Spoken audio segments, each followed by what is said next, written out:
Так, ұлттық киім күні дейді ғой. Я ұлттық киіммен бардым. Жилетка, шапан. Айналама біздің мектеп, аралас мектеп қой. Балаларын алуға әртүрлі ата-аналар келеді. Өзге ұлттарға қоқиланып қасынан өтіп жүрдім. Бірақ үстімдегі шапан да, жилетка де, жейде де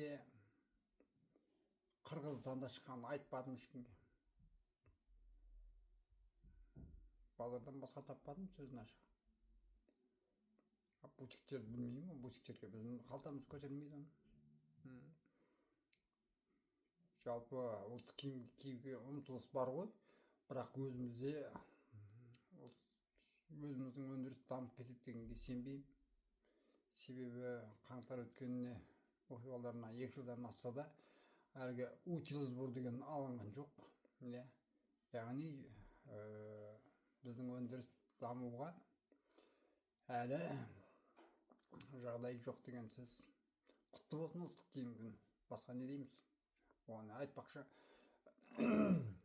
басына өзіме келетін осы маусым алайық, ұлттық бас киім алайын деп мода жоқ екен. Мына басымдағы кепка, о да Ресейде шыққан деп мақтап тұрып сатты саудагер. Ресейде шыққан деп, Қырғызда демегеніне. Өзгесінің бәрі Қырғыздыңқы. Сіздерге көрініп тұрғандар, басқа жағын айтпай ақ қояйын. Аман болыңыздар. Ұлттық киім күні құтты болсын.